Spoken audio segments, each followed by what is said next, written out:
ನಮಸ್ಕಾರ. ಶುಭ ಸಂಜೆ ಪ್ರೀತಿಯ ವಿದ್ಯಾರ್ಥಿಗಳಿಗೆ, ಶಾಲಾ ಶಿಕ್ಷಕರಿಗೆ ಹಾಗೂ ಶಾಲಾ ಸಿಬ್ಬಂದಿ ವರ್ಗದವ್ರಿಗೆ.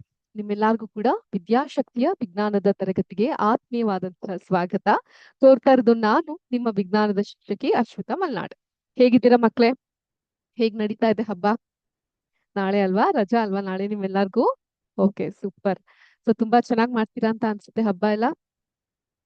ನಮ್ದು ಪ್ರತಿದಿನನೂ ಹಬ್ಬನೇ ಮೇಡಮ್ ಅಂತ ಹೇಳ್ತಿರ್ತೀರಾ. Nice nice. ಓಕೆ, ನಮ್ಮ ಎಲ್ಲಾರ್ಗೂ ಕೂಡ ತುಂಬಾ ಒಳ್ಳೆಯ ಹಬ್ಬ ಅಲ್ವಾ ನಾಳೆ ಹಬ್ಬ. ಎಲ್ಲಾರ್ಗೂ ತುಂಬಾ ಒಳ್ಳೇದಾಗ್ಲಿ, ತಾಯಿಯ ಸಂಪೂರ್ಣ ಅನುಗ್ರಹ ನಿಮ್ಮೆಲ್ಲರಿಗೂ ಸಿಗ್ಲಿ ಅಂತ ನಾವು ಕೂಡ ವಿದ್ಯಾಶಕ್ತಿಯ ಮೂಲಕ ಹಾರೈಸ್ತೀವಿ. ಇದನ್ನ ಹೇಳ್ತಾ ಇವತ್ತಿನ ಸೆಷನ್ ಅನ್ನ ಆರಂಭಿಸೋಣ. ನಾವು ಎಲ್ಲಾರ್ಗೂ ಗೊತ್ತಿರೋ ಹಾಗೆ ಒಂದು ಉತ್ತಮವಾದಂತಹ ಚಿಂತನೆಯ ಮೂಲಕ ಇವತ್ತಿನ ಚಿಂತನೆ ಏನಿದೆ ನೋಡೋಣ. ಇಂದಿನ ಚಿಂತನೆ ಇರುವಂತದ್ದು, ಪ್ರತಿ ದಿನವೂ ಹೊಸದನ್ನ ಕಲಿಯುವ ಸಣ್ಣ ಪ್ರಯತ್ನವೇ ನಾಳೆಯ ದೊಡ್ಡ ಗೆಲುವಿಗೆ ಮೊದಲ ಹೆಜ್ಜೆ. Every day one are the other thing ನಾವು ಕಲಿತಾನೆ ಇರ್ಬೇಕು. ಆಗ ಮಾತ್ರ ನಮ್ಗೆ ಹೊಸ ಹೊಸ ಕಲಿಕೆ ಅನ್ನೋದು ಕಲೀಲಿಕ್ಕೆ ಸಾಧ್ಯ ಆಗ್ತಾ ಹೋಗುತ್ತೆ ಅನ್ನುವಂತಹ ಮಾತನ್ನ ಈ ಪರ್ಟಿಕ್ಯುಲರ್ ಆಗಿರುವಂತಹ ಸೆಂಟೆನ್ಸ್ ನಮ್ಗೆ ಹೇಳ್ತಾ ಹೋಗುತ್ತೆ. ಸೊ ಕಲಿಕೆಗೆಲ್ಲ ಯಾರಿಗೆಲ್ಲ ಆಸಕ್ತಿ ಇದೆ ನೋಡಿ. ನಾವೆಲ್ಲರೂ ಒಂದೇ ದಿನದಲ್ಲಿ ಬೆಟ್ಟನ ಹತ್ಲಿಕ್ಕೆ ಸಾಧ್ಯನಾ? Can we all climb the mountains in one day? ಇಲ್ಲ.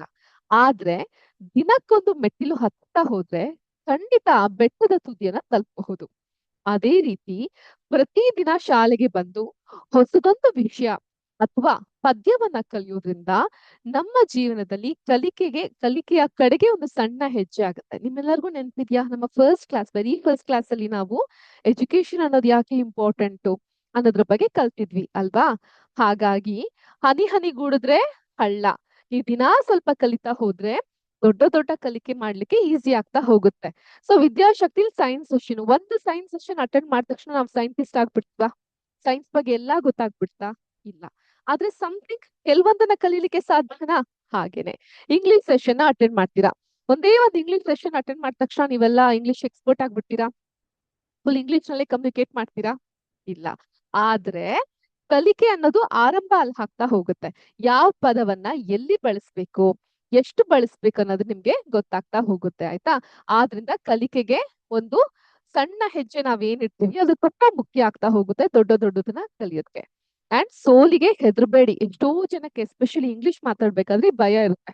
ನಾನು ಎಲ್ಲಾರ ಮುಂದೆ ನಿಂತ್ಕೊಂಡು ಮಾತಾಡ್ಬಿಟ್ರೆ, ನಾನು ತಪ್ಪು ಮಾತಾಡ್ಬಿಟ್ರೆ, ನಾನು ತಪ್ಪು ಪ್ರೊನೌನ್ಸ್ ಮಾಡ್ಬಿಟ್ರೆ, ಗ್ರಾಮ್ಯಾಟಿಕಲ್ ಮಿಸ್ಟೇಕ್ ಮಾಡ್ಬಿಟ್ರೆ ಅನ್ನೋಂಥ ಭಯ ಇರುತ್ತೆ. ಅಂತ ಹೆದರಿಕೆಗೆ ನೀವ್ ಯಾವತ್ತೂ ತಲೆಗೊಡ್ಬೇಡಿ. ಇವತ್ ನಾನೇನೋ ಹೊಸದಾಗಿ ಏನೋ ಕಲಿತೆ ಅಂತ ಯೋಚನೆ ಮಾಡೋದನ್ನ ಮರಿಬೇಡಿ. ಜೊತೆಗೆ ಇವತ್ತು ನೀವು ಪುಸ್ತಕ ತೆರೆದು ಗಮನವಿಟ್ಟು ಓದುವ ಪ್ರತಿಯೊಂದು ಸಾಲು ನಾಳೆ ನಿಮ್ಮನ್ನ ಒಬ್ಬ ಉತ್ತಮ ಸಾಧಕ ವ್ಯಕ್ತಿಯನ್ನಾಗಿ ರೂಪುಗೊಳಿಸ್ಲಿಕ್ಕೆ ಅದು ಸಹಾಯ ಆಗ್ತಾ ಬರುತ್ತೆ. ಆದ್ರಿಂದ ದಿನಾ ಸ್ವಲ್ಪ ಸಮಯವನ್ನ ಕಲಿಯಲು ಮತ್ತು ಹೊಸದನ್ನ ತಿಳಿದುಕೊಳ್ಳಲು ಮೀಸಲಿಡಿ. ಇರ್ತೀರ ತಾನೆ? ಎಸ್. ಓಕೆ. ಯಾಕಂದ್ರೆ ಸಾಧನೆ ಅನ್ನೋದು ಒಂದಿಂದ ಸಿಗುವಂತಹ ಜಾದು. ಇಟ್ಸ್ ನಾಟ್ ಅ ಮ್ಯಾಜಿಕ್ ಒಂದ್ ಸಲ ಹಿಂಗ ಆಗಕ್ಕೆ. ಪ್ರತಿದಿನದ ಪರಿಶ್ರಮ, every day's hard work will leads to a big success. ದೊಡ್ಡ ಸಕ್ಸಸ್ ಕಡೆಗೆ ನಮ್ಮನ್ನ ಕರ್ಕೊಂಡು ಹೋಗುತ್ತೆ. ಅರ್ಥಾಯ್ತಾ? ಈ ಚೈನಾದಲ್ಲಿ ಒಂದು ಗಿಡ ಇದೆ. ಆ ಗಿಡನ ನಾವು ಆ ಬೀಜನ ನಾವು ಭೂಮಿಯಲ್ಲಿ ಮೊಳಕೆ ಬರಿಸಿದಾಗ ಅದು ಮೇಲೆ ಮೊಳಕೆ ಹೊಡೆಯೋದು ಇಲ್ಲ ಅಥವಾ ಗಿಡವಾಗಿ ಬೆಳೆಯೋದು ಇಲ್ವಂತ. It's a Chinese plant. ಆದ್ರೆ ಅದಕ್ಕೆ ಸತತವಾಗಿ ನೀರು ಉಣಿಸಿ ಉಣಿಸಿ ಉಣಿಸಿ ನೋಡಿದಾಗ 3 ವರ್ಷ ಆದ್ಮೇಲೆ ಒಂದೇ ಸಲ ದೊಡ್ಡ ಹೈಟಿಗೆ ಬೆಳೆದಿರ್ತಂತ. ಇಟ್ಸ್ ಮೆಡಿಕಲ್ ಸೈನ್ಸ್ ಮ್ಯಾಜಿಕ್ ಅಂತ ಹೇಳ್ತಾರೆ ಆ ಒಂದು ಪರ್ಟಿಕ್ಯುಲರ್ ಗಿಡ. ಓಕೆ. ಸೊ ಹಾಗಾಗಿ ಅದೇ ರೀತಿ ನಮ್ಮ ಲೈಫಲ್ಲೂ ಕೂಡ ಒಂದು ದಿನದಲ್ಲಿ ನಮ್ಗೆ ಸಕ್ಸಸ್ ಸಿಗೋದಿಲ್ಲ. ನಾವು ದಿನ ಕಲಿತಾ ಕಲಿತಾ ಹೋದಾಗ ಒಂದಿನ ಅಂತೂ ಶೈನ್ ಅಂತೂ ಆಗ್ತೀವಿ. Okay okay. ಸೊ ಇದನ್ನ ಹೇಳ್ತಾ ಇವತ್ತಿನ ಸೆಷನ್ಗೆ ಮತ್ತೊಮ್ಮೆ ಸ್ವಾಗತ. ನಿನ್ನೆ ತಾನೇ ನಮ್ ಸೆಷನ್ ಅಲ್ಲಿ ನಾನು ನಿಮ್ಗೇನೋ ಹೇಳಿದ್ದೆ, ಏನೋ ಬಗ್ಗೆ ನಾನು ಹೇಳ್ತೀನಿ ಅಂದಿದ್ದೆ. ಏನ್ ಹೇಳಿದ್ದೆ? ಮೆಮೊರಿ ಇರುತ್ತಲ್ಲ, ನೆನ್ನೆ ತಾನೇ ಆಯ್ತಲ್ಲ ಸೈನ್ಸ್ ಸೆಷನ್. ಏನ್ ಹೇಳಿದ್ದೆ? Very good. ನಾನ್ ನಿಮ್ಗೆ ಕೆಲ್ವಿನ್ ಬಗ್ಗೆ ತಿಳಿಸ್ಕೊಡ್ತೀನಿ ಅಂತ ಹೇಳಿದ್ದೆ. Any Kelvin here? Any name is Kelvin here? ಇಲ್ಲ. Okay. Kailash? Okay. Kavya? Kritika? Oh super. Okay, just random ಆಗಿ ಹೇಳ್ತಾ ಹೋಗ್ತಾ ಇದ್ದೆ. ಕಾರ್ತಿಕ್? Okay, nice. ಎಲ್ಲಾ ಹೆಸರುಗಳು ಇದೆ. ವೆಲ್, ಇವಾಗ ನಾವು ಕೆಲ್ವಿನ್ ಬಗ್ಗೆ ತಿಳ್ಕೊಳ್ತಾ ಹೋಗೋಣ. ಈ ಕೆಲ್ವಿನ್ ಅನ್ನೋದು ಏನು, ನಾವ್ ಯಾತಕ್ಕೆ ಅದನ್ನ ಬಳಸ್ತೀವಿ ಅಂತ ತಿಳ್ಕೊಳ್ತಾ ಹೋಗೋಣ. Okay, all ready to learn about kelvin? ನಾನು ಸ್ಕ್ರೀನ್ ಶೇರ್ ಮಾಡ್ತಿದ್ದೀನಿ. ಕಾಣಿಸ್ತಾ ಇದೆ ಸ್ಕ್ರೀನ್ ಇಲ್ಲಿ. ಕೆಲ್ವಿನ್. ಕೆಲ್ವಿನ್ ಅಂತ ಹೇಳಿದ್ರೆ ಏನು? ಏನು ಕೆಲ್ವಿನ್ ಅಂದ್ರೆ? ಇಲ್ಲೊಂದ್ ಮಗು ಹುಷಾರ್ ತಪ್ಪ ಥರ್ಮೋಮೀಟರ್ ಇಟ್ಟಿದ್ದಾರೆ. ಇದನ್ನ ಝೂಮ್ ಮಾಡಿ ನೋಡಬಹುದು ನಾವು. 36 ಡಿಗ್ರಿ ಸೆಲ್ಸಿಯಸ್ ನಲ್ಲಿ ಇದೆ. ಡಿಗ್ರಿ ಸೆಲ್ಸಿಯಸ್ ನಲ್ಲಿ ಇದೆ. ಓಕೆ, ನಮ್ಗೆ ಡಿಗ್ರಿ ಸೆಲ್ಸಿಯಸ್ ಬಗ್ಗೆ ಗೊತ್ತು, ಫ್ಯಾರನ್ ಹೀಟ್ ಬಗ್ಗೆ ಗೊತ್ತು. ಜನರಲ್ ಆಗಿ ನಾವು ಅದನ್ನೇ ಯೂಸ್ ಮಾಡ್ತೀವಿ. ಕೆಲ್ವಿನ್ ಬಗ್ಗೆ ತಿಳ್ಕೊಂಡಿರಲ್ಲ. ಸರಳವಾಗಿ ಹೇಳ್ಬೇಕಂದ್ರೆ ಕೆಲ್ವಿನ್ ಅಂತ ಹೇಳೋದು ತಾಪಮಾನವನ್ನ ಅಂದ್ರೆ ಟೆಂಪರೇಚರ್ ಅನ್ನ ಅಳಿಯೋಕೆ ಇರುವಂತಹ ಒಂದು ಪ್ರಮುಖವಾದಂತಹ ಮಾನ. ಮಾನ ಅಂದ್ರೆ unit. Okay, in order to measure the temperature we have a unit and we call it as kelvin. ನಾವು ನಮ್ಮ ದೈನಂದಿನ ಜೀವನದಲ್ಲಿ ಜ್ವರ ಬಂದಾಗ ಅಥವಾ ಹವಾಮಾನ ಹೇಳುವಾಗ ವೆದರ್ ಫೋರ್ಕಾಸ್ಟ್ ಮಾಡ್ತಾರಲ್ಲ, ಟಿವಿ ನ್ಯೂಸ್ ಗಳಲ್ಲಿ ಕೇಳಿದ್ರಲ್ಲ, ಇವತ್ತು ಮಳೆ ಬರುತ್ತೆ, ಇವತ್ತು ತುಂಬಾ ಚಳಿ ಇರುತ್ತೆ, ನ್ಯೂಸ್ ಪೇಪರ್ ಅಲ್ಲಿ ಸಹ ಹೇಳ್ತಾರೆ. ಸೊ ಅದ್ ಹೇಳುವಾಗ ಸೆಲ್ಸಿಯಸ್ ಅಥವಾ ಫ್ಯಾರನ್ ಹೀಟ್, ಡಿಗ್ರಿ ಸೆಲ್ಸಿಯಸ್ ಅಥವಾ ಡಿಗ್ರಿ ಎಫ್ ಅಂದ್ರೆ ಫ್ಯಾರನ್ ಹೀಟ್ ನ ಬಳಸ್ತೀವಿ. ಓಕೆ, ಉದಾಹರಣೆಗೆ ಇವತ್ತಿನ ತಾಪಮಾನ 30 ಡಿಗ್ರಿ ಸೆಲ್ಸಿಯಸ್ ಇದೆ, ಈ ರೀತಿ ಇರುತ್ತೆ. 33 ಡಿಗ್ರಿ ಸೆಲ್ಸಿಯಸ್, ಮಳೆ ಬರುವ ಹಾಗಿದೆ. ಇಲ್ಲಿ ಮಂಗಳವಾರ Tuesday you can see it is raining. Wednesday ಸ್ವಲ್ಪ ಬಿಸಿಲು, ಮೋಡ ಕವಿದ ವಾತಾವರಣ ಅಂತ ಕರಿತೀವಿ. ಗುರುವಾರ ಫುಲ್ ಬಿಸಿಲು, ಶುಕ್ರವಾರ ಮತ್ತೆ ಮೋಡದ ಜೊತೆಗೆ ಮಳೆ ಜೊತೆಗೆ ಮಿಂಚು ಸಹ ಕಾಣಬಹುದು. Can you all see the lightning picture over that? ಶನಿವಾರ ಮತ್ತದೇ ಮೋಡ ಕವಿದ ವಾತಾವರಣ. ಈ ರೀತಿ ವೆದರ್ ಫೋರ್ಕಾಸ್ಟ್ ಮಾಡ್ಲಿಕ್ಕೂ ಕೂಡ ನಾವು ಸೆಲ್ಸಿಯಸ್ ಅಥವಾ ಫ್ಯಾರನ್ ಹೀಟ್ ನ ಬಳಸ್ತಾ ಹೋಗ್ತೀವಿ ಅಲ್ವಾ. ಆದ್ರೆ ಈ ವಿಜ್ಞಾನಿಗಳಿರ್ತಾರಲ್ಲ, ಅವರು ತಮ್ಮ ಪ್ರಯೋಗಾಲಯದಲ್ಲಿ ಇನ್ ದಿಯರ್ ಲ್ಯಾಬೊರೇಟರಿ ತಾಪಮಾನವನ್ನ ಅಳಿಯಲು in order to measure the temperature ಹೆಚ್ಚಾಗಿ ಕೆಲ್ವಿನ್ ಅನ್ನ ಬಳಸ್ತಾರೆ. ಇದು ತಾಪಮಾನದ ಅಂತಾರಾಷ್ಟ್ರೀಯ ಮೌಲ್ಯವಾಗಿದೆ. ಓಕೆ, ಅಂತ SI unit of temperature is Kelvin. Okay, international SI unit. You can make a note of it. SI unit of temperature, ತಾಪಮಾನಕ್ಕೆ ಕೆಲ್ವಿನ್. ಡಿಸ್ಟೆನ್ಸ್, ನಾವೆಷ್ಟು ದೂರ ಚಲಿಸ್ತಾ ಇದೀವಿ ಅನ್ನೋದಕ್ಕೆ ಮೀಟರ್. ಎಲೆಕ್ಟ್ರಿಕ್ ಕರೆಂಟ್, ಅದಕ್ಕೆ ಆಂಪಿಯರ್ ಅಂತ ಕರಿತೀವಿ. ಸಮಯಕ್ಕೆ ಸೆಕೆಂಡ್, ಇದು ಸಮಯ ಅನ್ನೋದಕ್ಕೆ. ಸಬ್ಸ್ಟೆನ್ಸ್ಗೆ ಮೋಲ್. ಮಾಸ್ಗೆ ಕಿಲೋಗ್ರಾಮ್, ಕೆಜಿ. 5 kg ಗೋಧಿ ಕೊಡಿ, 10 kg ಅಕ್ಕಿ ಕೊಡಿ ಅಂತವಲ್ಲ, KG. Intensity of light, candela ಅಂತ ಕರಿತೀವಿ. ಬೆಳಕಿನ ಪ್ರಕಾಶಮಾನತೆಯನ್ನ. ಆ ಕ್ಯಾಂಡಲ್ ಹೋಗ್ಬಿಟ್ಟು ಏನಾಗುತ್ತೆ? ಕ್ಯಾಂಡಲ್ ಆಗೋಗ್ಬಿಟ್ಟಿದೆ, ರೈಟ್? ಅಂಗಡಿಗೆ ಹೋದಾಗ ನಮ್ಗೆ 10 ಕ್ಯಾಂಡಲ್ ಬಲ್ಬ್ ಕೊಡಿ ಅಂತ ಕರಿತೀವಿ ಅಲ್ವಾ, ವಾಟ್ ಅಂತ ಕರಿತೀವಿ, ಅಥವಾ ಕ್ಯಾಂಡಲ್ ಅಂತ. ಕ್ಯಾಂಡಲ್ ಹೋಗ್ಬಿಟ್ಟಿದೆ ಅಂತ ಕರಿತೀವಿ ನಾವು ಜನರಲ್ ಟರ್ಮ್ ಅಲ್ಲಿ. ಬಲ್ಬ್ ಏನಾದ್ರು ಹೋಯ್ತು ಅಂತ ಹೇಳಿದ್ರೆ ಕ್ಯಾಂಡಲ್ ಹೋಗ್ಬಿಟ್ಟಿದ್ಯೇನೋ, ಅದು ಕ್ಯಾಂಡಲ್ ಅಲ್ಲ, ಕ್ಯಾಂಡಲ. ಓಕೆ, ಸಿಂಡ್ರೆಲಾ ತರ ಕ್ಯಾಂಡಲ. ಸೊ ಇದೆಲ್ಲ ಅಂತಾರಾಷ್ಟ್ರೀಯ ತಾಪಮಾನಗಳು. ಅದೇ ರೀತಿ ಅಂತಾರಾಷ್ಟ್ರೀಯ ಮಾನಗಳು, SI ಯೂನಿಟ್. ಓಕೆ, ಸಿಮಿಲರ್ಲಿ ಟೆಂಪರೇಚರ್ಗೆ, ತಾಪಮಾನಕ್ಕೆ ಇರುವಂತಹ ಅಂತಾರಾಷ್ಟ್ರೀಯ ಮಾನ ಬಂದು ಕೆಲ್ವಿನ್ ಆಗಿರುತ್ತೆ. ಡಿಗ್ರಿ ಸೆಲ್ಸಿಯಸ್ ಅಥವಾ ಫ್ಯಾರನ್ಹೀಟ್ ಅಲ್ಲ, ಕೆಲ್ವಿನ್ ಆಗಿರುತ್ತೆ. Clear with this point? ಈಗ ಕಮಿಂಗ್ ಟು ದ ಪಾಯಿಂಟ್, ಇದಕ್ಕೆ ಕೆಲ್ವಿನ್ ಅಂತಾನೆ ಹೆಸರು ಏನಕ್ಕೆ ಬಂತು? Why do we call it as kelvin? ಬೇರೆ ಹೆಸರು ಏನಕ್ಕಿಲ್ಲ? ಏನಕ್ಕೆ ಕೆಲ್ವಿನ್ ಅನ್ನೋ ಹೆಸರು ಬಂತು?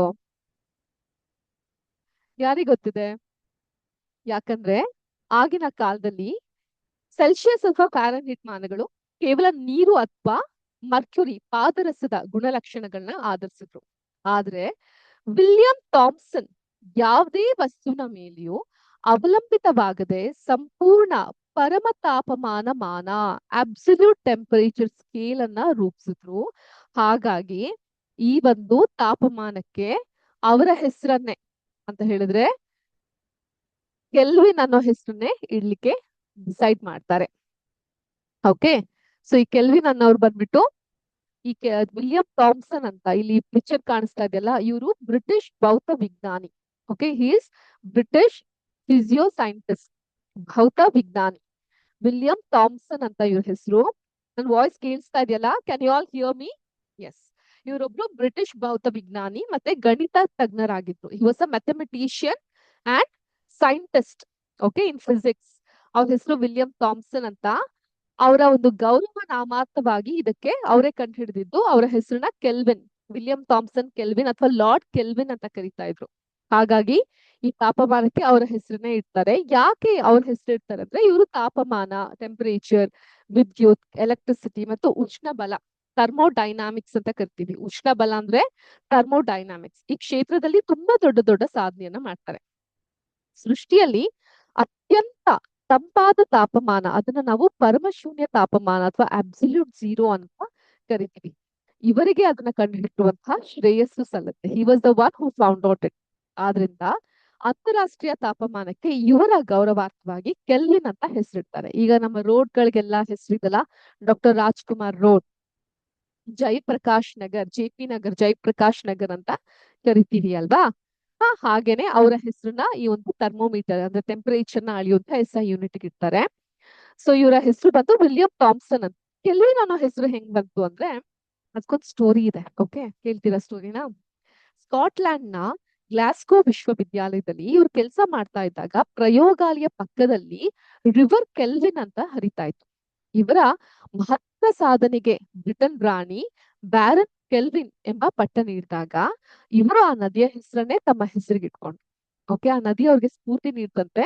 ಹಾಗಾಗಿ ಅವರು ಕೆಲ್ವಿನ್ ಅನ್ನೋ ಹೆಸರನ್ನ ಅವ್ರ ಹೆಸರು ಜೊತೆಗೆ ಇಟ್ಕೊಂತಾರೆ. ಸೊ ಹಾಗಾಗಿ ಇವರ ಸ್ಮರಣಾರ್ಥವಾಗಿ ಕೆಲ್ವಿನ್ ಅನ್ನೋ ಹೆಸರು ನಾವು ಈ SI ಯೂನಿಟ್ಗೆ ಇಟ್ವಿ. ಗೊತ್ತಾಯ್ತಾ? ಇದು ನಿಮ್ಗೆ ಅರ್ಥ ಆಯ್ತಾ ಇಲ್ಲಿವರೆಗೂ? ಓಕೆ, ಮುಂದುವರಿಯೋಣ. ಈಗ ಹಿಮ ಅಥವಾ ಮಂಜುಗಡ್ಡೆ ಕರಗುವ ತಾಪಮಾನ ಎಷ್ಟು? ಏನ್ ಮೇಡಮ್, ಇಷ್ಟು ದಿನ ಸೈನ್ಸ್ ಕ್ಲಾಸ್ ಅಟೆಂಡ್ ಮಾಡ್ತಿದೀವಿ, ನಮ್ಗೆ ಅಷ್ಟು ಗೊತ್ತಿಲ್ವಾ? 0 degree Celsius.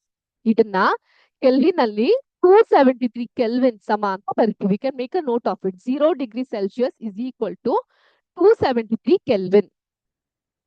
Okay, please make a note of it. ಬರ್ಕೊಂಡ್ರಾ? 0 degree Celsius is equal to 273 K ಅಂದ್ರೆ ಕೆಲ್ವಿನ್.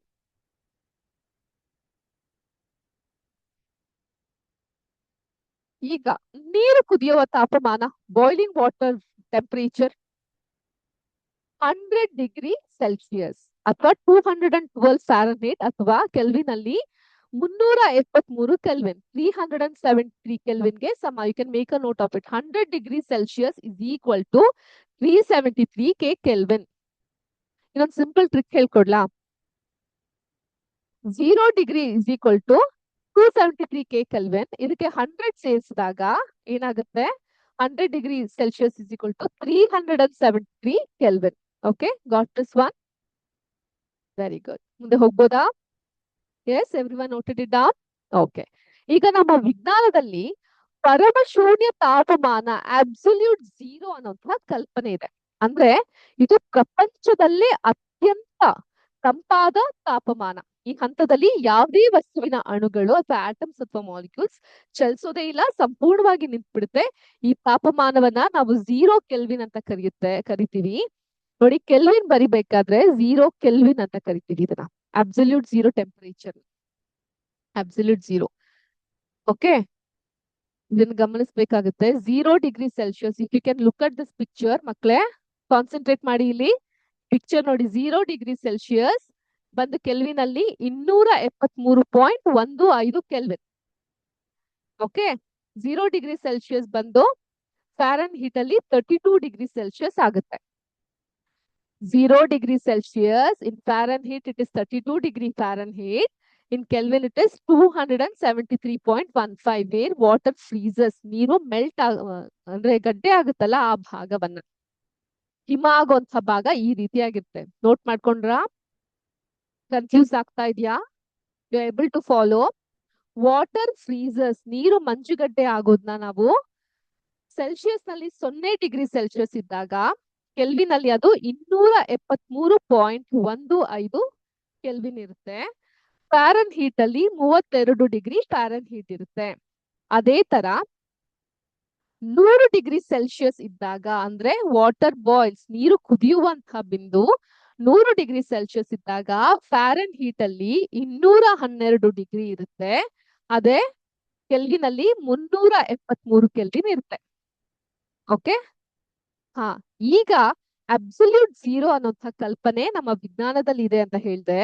ಅವಾಗ ಕೆಲ್ವಿನ್ 0 ಡಿಗ್ರಿ ಸೆಲ್ಸಿಯಸ್ ನಲ್ಲಿ 0 ಡಿಗ್ರಿ ಕೆಲ್ವಿನ್ ಅಲ್ಲಿ ಇದ್ದಾಗ ಸೆಲ್ಸಿಯಸ್ -273.15 ಅಂದ್ರೆ ಈ ಫ್ರೀಸಿಂಗ್ ಪಾಯಿಂಟ್ ಅಲ್ಲಿ ಅದಕ್ಕಿಂತ ಮೈನಸ್ ಲೆವೆಲ್ ಅಲ್ಲಿ ಬರುತ್ತೆ.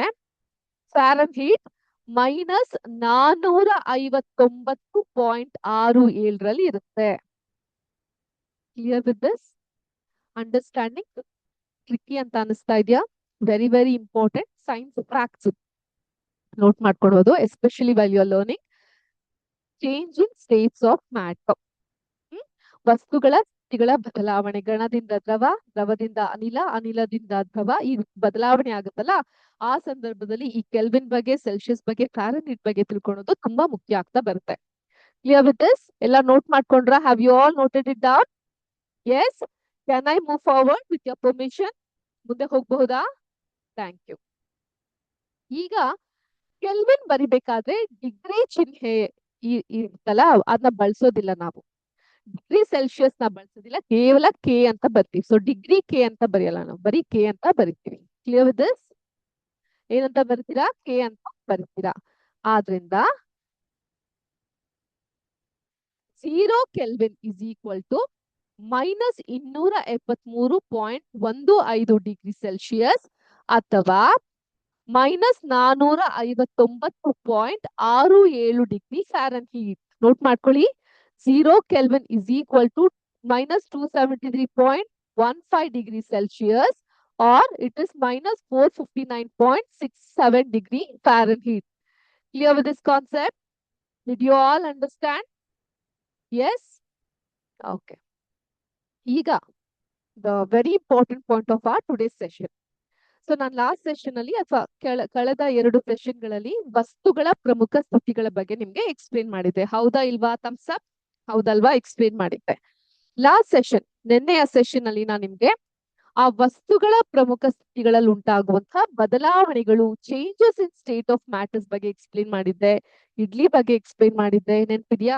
ಇಡ್ಲಿ ಹಿಟ್ಟಿರುತ್ತೆ, ಅದನ್ನ ಇಡ್ಲಿ ಕುಕ್ಕರ್ ಒಳಗಡೆ ಹಾಕಿ ಬೇಯಿಸಿದಾಗ ದ್ರವ ರೂಪದಲ್ಲಿ ಇದ್ದಂತ ಇಡ್ಲಿ ಗಟ್ಟಿ ಆಗ್ಬಿಡುತ್ತೆ. ರೈಟ್? ಗೊತ್ತಿದೆ ಅಲ್ವಾ? ನಾವ್ ಇವಾಗ ಅದ್ರ ಸ್ವಲ್ಪ ಮುಂದುವರೆದು ನೋಡೋಣ.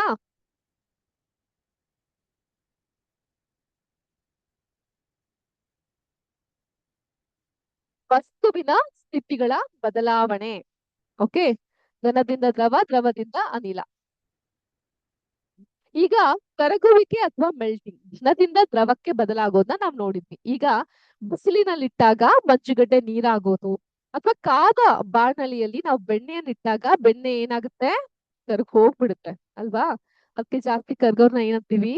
ಬೆಣ್ಣೆ ಕರಗ್ದಂಗ್ ಕರ್ಗ್ಬಿಟ್ರು ಅಂತ ಹೇಳ್ತೀವಿ. ಅಂದ್ರೆ ಘನ ವಸ್ತುವಿಗೆ ಶಾಖ ನೀಡಿದಾಗ ಅದು ದ್ರವವಾಗಿ ಬದಲಾಗುವಂತಹ ಪ್ರಕ್ರಿಯೆಯನ್ನ ನಾವು ಕರಗುವಿಕೆ ಅಥವಾ ಮೆಲ್ಟಿಂಗ್ ಅಂತ ಕರಿತೀವಿ. ಲಾಸ್ಟ್ ಕ್ಲಾಸ್ ನಲ್ಲಿ ನಾನು ನಿಮ್ಗೆ ಸಿಮ್ಯುಲೇಷನ್ ಅಲ್ಲಿ ಇದು ಯಾವ ರೀತಿ ಆಗುತ್ತೆ ಅನ್ನೋದ ತೋರಿಸುತ್ತೆ. ಜಸ್ಟ್ ಫಾರ್ ಯು ಅಂಡರ್ಸ್ಟ್ಯಾಂಡಿಂಗ್ ಇನ್ನೊಮ್ಮೆ ತೋರಿಸ್ತೀನಿ. ಇದು ಇವಾಗ ಯಾವ ಸ್ಟೇಟ್ ಅಲ್ಲಿ ಇದೆ? ಘನ, ಸಾಲಿಡ್ ಸ್ಟೇಟ್ ಅಲ್ಲಿ ಇದೆ. ರೈಟ್? ಈಗ ನಾನು ಇದಕ್ಕೆ ಬಿಸಿ ಮಾಡಿದಾಗ ಏನಾಗುತ್ತೆ? ಘನದಿಂದ ದ್ರವಕ್ಕೆ. ಇದನ್ನ ನಾವು ಏನಂತೀವಿ? ಮೆಲ್ಟಿಂಗ್ ಪಾಯಿಂಟ್ ಅಂತ ಕರಿತೀವಿ. Can see the kelvin temperature, it is increasing. Right? Similarly ಇಲ್ಲಿರೋ ವಸ್ತುಗಳು ಅಷ್ಟೇ. ನಾವು ಬಿಸಿನಲ್ಲಿಟ್ಟಾಗ ಮಂಜುಗಡ್ಡೆ ನೀರಾಗಿ ಹೋಗುತ್ತೆ, ಅಥವಾ ಕಾದ ಬಾಣಲಿಯಲ್ಲಿ ಬೆಣ್ಣೆಗಳು ಕರಗುತ್ತೆ. ಇದನ್ನ ನಾವು ಮೆಲ್ಟಿಂಗ್ ಅಂತ ಕರಿತೀವಿ. ಏನಂತ ಕರಿತೀವಿ? ಮೆಲ್ಟಿಂಗ್. ನೆಕ್ಸ್ಟ್, ಆವಿಕರಣ, ಸಾರಿ, ಆವಿಯಾಗುವಿಕೆ ಅಥವಾ ವೇಪರೈಸೇಷನ್ ಅಥವಾ ಬಾಯ್ಲಿಂಗ್ ಅಂತ ಕರಿತೀವಿ. ಏನಿದು? ದ್ರವ ವಸ್ತು ಕಾಯಿಸಿದಾಗ ಅದು ಅನಿಲವಾಗಿ ಬದಲಾಗುವಂತ ಕ್ರಿಯೆ. ಫಸ್ಟ್ ಅಲ್ಲಿ ಏನಾಗಿತ್ತು? ಸಾಲಿಡ್ ಇಂದ ಲಿಕ್ವಿಡ್ ಆಯ್ತು, ಇಲ್ಲಿಗ ಲಿಕ್ವಿಡ್ ಇಂದ ಗ್ಯಾಸ್ ಸ್ಟೇಟ್ಗೆ ಹೋಗುತ್ತೆ. ಪಾತ್ರೆಯಲ್ಲಿ ನೀರನ್ನ ಕಾಯಿಸಿದಾಗ ನೀರಾವಿ ಆಗುವ ಅಥವಾ ಬಿಸಿಲಿನಲ್ಲಿ ಒಣಗಿದಂತಹ ಬಟ್ಟೆ, ಒದ್ದೆ ಆದಂತಹ ಬಟ್ಟೆ ಒಣಗುವಂತಹ ಪ್ರಕ್ರಿಯೆನ ನಾವು ಆವೀಕರಣ ಅಂತ ಕರಿತೀವಿ. ರೈಟ್?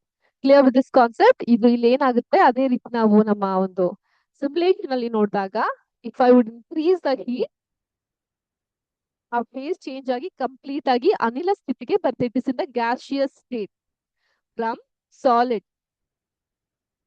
ಇದನ್ನ ಕೂಲ್ ಮಾಡೋಣ. ಫುಲ್ ಸಾಲಿಡ್ ಸ್ಟೇಟ್ ಅಲ್ಲಿ ಇರುತ್ತೆ. ಸಾಲಿಡ್ ಸ್ಟೇಟ್ ಅಲ್ಲಿ ಇತ್ತು, ಬಿಸಿ ಮಾಡಿದಾಗ ಲಿಕ್ವಿಡ್ ಸ್ಟೇಟ್ ಅಲ್ಲಿ ಬಂತು.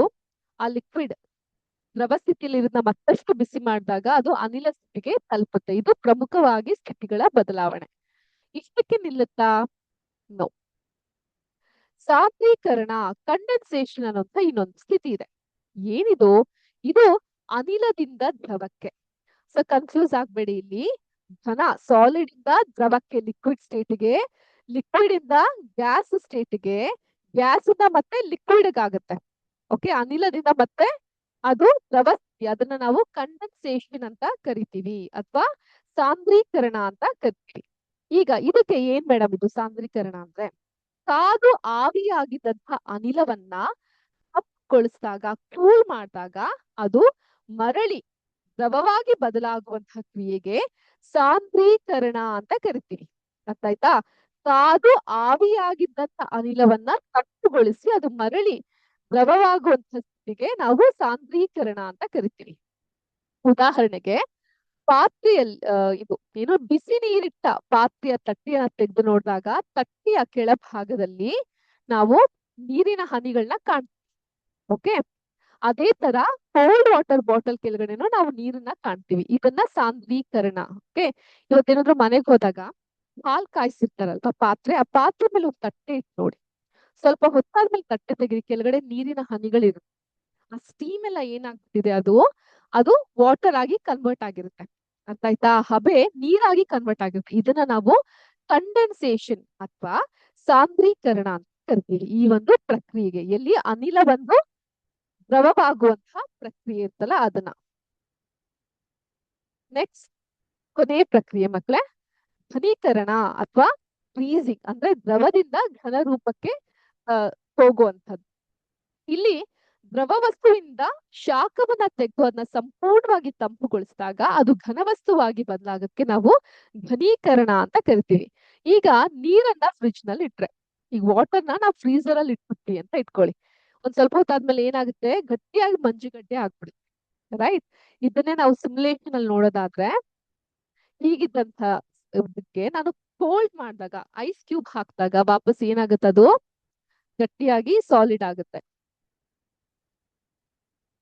ಗಮನಿಸಿ, ದ್ರವ ರೂಪದಲ್ಲಿ ಇದ್ದಂತಹ ಈ ಒಂದು ವಸ್ತುವು ತಂಪನ್ನ ಮಾಡಿದಾಗ ಮತ್ತೆ ಒಂದ್ ಕಡೆ ಗಟ್ಟಿಯಾಗಿ ಕುತ್ಕೊಂಡ್ಬಿಟ್ಟು ಏನಾಯ್ತು, ಘನವಸ್ತು ಆಗೋಯ್ತು. ಹಾಗಾಗಿ ಸ್ವಲ್ಪ ದಿನದಿಂದ ನಾವು ಸಾಲಿಡ್, ಘನ, ದ್ರವ, ಅನಿಲ ಇವುಗಳ ಬಗ್ಗೆ ತಿಳ್ಕೊಂಡ್ವಿ.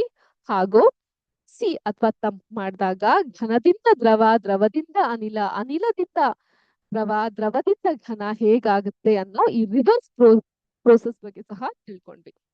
ಇದಾಗಿತ್ತು ಇವತ್ತಿನ ವಿಜ್ಞಾನದ ಸೆಷನ್.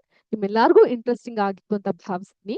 ಮತ್ತೊಂದು ಸೆಷನ್ ಅಲ್ಲಿ ಭೇಟಿ ಆಗೋಣ. ಈಗ ಸದ್ಯಕ್ಕೆ ಕ್ರಿಟಿಕಲ್ ಥಿಂಕಿಂಗ್ ಸೆಷನ್ಗೆ ಹೋಗೋಣ. ಆಯ್ತಾ? ಎಲ್ಲರಿಗೂ ಶುಭ ದಿನ. ಜೈ ಹಿಂದ್, ಜೈ ಕರ್ನಾಟಕ ಮಾತೆ, ಜೈ ವಿದ್ಯಾಶಕ್ತಿ. ನಮಸ್ಕಾರ. Ma'am, please stop the recording.